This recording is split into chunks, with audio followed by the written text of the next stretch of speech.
नमो नमः। मैं मीनाक्षी स्वागत करती हूँ आपका एक नई वीडियो के साथ। मेरी आज की वीडियो का टॉपिक है कि हम भोजन कैसे करें।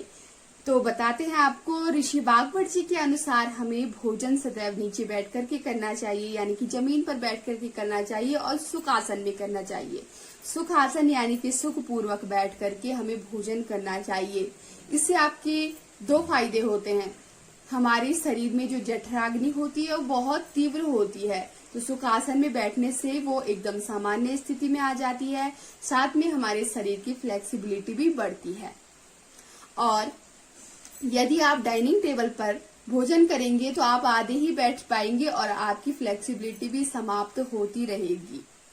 साथ में ऋषि वाग्भट जी कहते हैं कि आप यदि भोजन बैठ करके कर रहे हैं तो आप एक चौकी को ले लीजिए नीचे, या फिर कोई एक छोटी सी चौकी टाइप की रख लीजिए और उसके ऊपर थाली रखिए अपनी, और तब जाकर के भोजन कीजिए, ताकि आपकी जो रीढ़ की हड्डी है वो एकदम सीधी रहे और आपका भोजन डायरेक्ट पेट में जाए और अच्छे से पाचन होता रहे। दूसरा, हमें भोजन सदैव हाथों से ही करना चाहिए। इससे स्पर्श चिकित्सा होती है और हमारे 5 तत्वों का समावेश अच्छे से बना रहे। हमें सदैव भोजन हाथों से ही करना चाहिए, क्योंकि आप सब लोग जानते हैं कि हमारा शरीर 5 तत्वों से बना होता है: अग्नि, वायु, पृथ्वी, आकाश और जल से। हमारे अंगूठे में अग्नि तत्व, तर्जनी उंगली में वायु, मध्यमिका में आकाश, अनामिका में हमारी पृथ्वी तत्व और कनिष्ठा में हमारा जल तत्व का समावेश होता है। और जब हम भोजन हाथों से करते हैं तो हमारे 5 तत्वों का समावेश बना रहता है, जिससे हमारे शरीर को ऊर्जा मिलती है और हमारा पाचन तंत्र मजबूत बना रहता है।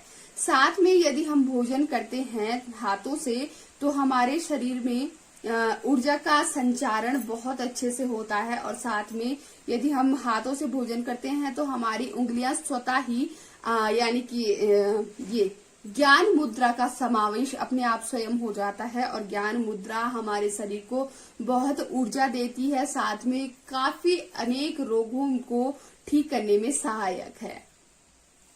साथ में हाथ से भोजन करने से स्पर्श चिकित्सा बनी रहती है। स्पर्श चिकित्सा यानी कि जब आप हाथ से भोजन करते हैं तो आपका हाथ तापमान को देख लेता है कि भोजन कितना गर्म है, और वो आपके माइंड को संकेत देता है। आपका माइंड उसको अलर्ट हो जाता है आपका माइंड कि कितना गर्म है। और जब आप भोजन करते हैं तो आपका मुंह नहीं जलता है, क्योंकि आपने वो तापमान अपने हाथों से टच कर लिया है। आपने उस तापमान का अनुभव ले लिया है कि वो कितना गर्म है। और यदि आप कभी भी हाथ से खाना खाएंगे तो आपका मुंह कभी नहीं जलेगा।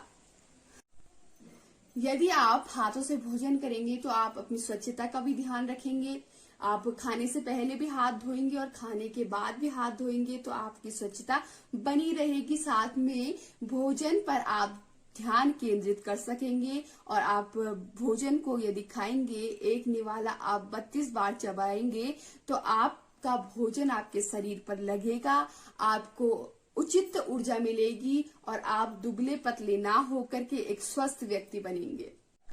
अंत में मैं आपसे अनुरोध करती हूँ कि आप जमीन पर बैठकर ही खाना खाएं और हाथों से ही खाना खाएं। ऐसे में हम अपनी भारतीय संस्कृति को संजोए रखेंगे, साथ में अपने ऋषि मुनियों की जो पद्धतियां हैं उनको भी याद रखेंगे और अपनी आने वाली पीढ़ी तक भी पहुंचा सकेंगे। डाइनिंग टेबल, कांटे, चम्मच, छुरियों से खाना वो अंग्रेजों के लिए बनाया गया है, हमारे लिए नहीं। तो वो अंग्रेजों के लिए ही रहने दें। हम अपनी भारतीय परंपरा को संजोए रखें, इसे बढ़ावा दें और अपने आप को भी स्वस्थ रखें और दूसरे को भी स्वस्थ रखें। इसी के साथ जयतु भारतम, जयतु संस्कृता।